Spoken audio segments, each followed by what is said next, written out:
এই মুহূর্তে লাইভ সব খবর স্টুডিও থেকে আমি আপনাদের সামনে তুলে ধরছি।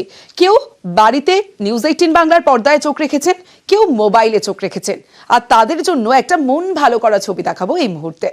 বরফে ঢেকেছে নর্থ সিকিম, রাস্তার দুধারে তুষারপাত, যেদিকে তাকাবেন সাদা চাদরের পুর। যে ছবি দেখছেন নর্থ সিকিমের রাস্তার দুধারে তুষারপাত, আর তুষারপাতে যারা পর্যটকরা এই মুহূর্তে সিকিমে রয়েছেন তাদের আনন্দ যে অনেকটাই বেড়ে গিয়েছে তাহলে বলার অপেক্ষা রাখে না।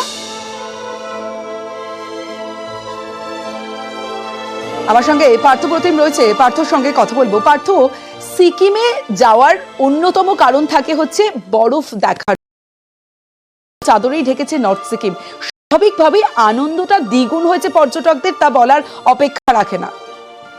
দেখো একেবারেই তাই, কেননা আমরা জানি যে এই বিপর্যয় কাটিয়ে নর্থ সিকিম সবাই মাথা তুলে দাঁড়িয়েছে এবং গত 1 ডিসেম্বর থেকেই পর্যটকদের জন্য কিন্তু নর্থ সিকিমের দরজা খুলে দেওয়া হয়। এবং তারপরে আমরা দেখেছি প্রচুর পর্যটক তারা কিন্তু ইতিমধ্যেই বেড়াতে এসছে নর্থ সিকিমে, ইউমথাং থেকে লাচেন সর্বত্র, মানে মঙ্গল থেকে শুরু করে সর্বত্র কিন্তু একটা পর্যটকদের ঢল রয়েছে। আর তাতে নতুন করে এই পর্যটকদের উৎসাহ আরো বাড়িয়ে দিয়েছে কিন্তু এই স্নোফল। গতকাল থেকে আমরা দেখছি অঝরে তুষার ঝরছে নর্থ সিকিম জুড়ে, লাচেন থেকে শুরু করে ইউমথাং সর্বত্র কিন্তু সাদা বরফের পুরো চাদর। এবং শুধু রাস্তাতেই নয়, রাস্তার দুধারে যে গাছ বা পাহাড় সেগুলো কিন্তু সাদা বরফের ঢাকা পড়েছে। স্বাভাবিক যে সমস্ত পর্যটকরা এই বেড়াতে এসে তারাও যার পড়ায় খুশি। এবং আজও সকালে কিন্তু এই বরফ পড়ার খবরে আমরা জানি গতকাল থেকে বরফ পড়ছে এবং বহু পর্যটক তারা কিন্তু বেরিয়ে যান বিভিন্ন ডেস্টিনেশনে এবং সেখানে বরফের টুনে খেলায় মেতে ওঠেন পর্যটকরা।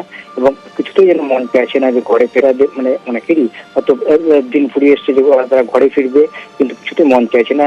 এই সময়ে এমন একদিকে যেমন মাইনাস তাপমাত্রা রয়েছে, তারপর এই বরফ সব মিলিয়ে কিন্তু যে উৎসাহ কয়েকগুণ বাড়িয়ে দিয়েছে। এবং টেম্পারেচার এখনো মাইনাসে রয়েছে এবং আগামী কয়েকদিন কিন্তু এমনই থাকবে নর্থ সিকিম ধরে, এমনটাই কিন্তু সিকিম আবহাওয়া কিছু জানানো হচ্ছে। বেশ।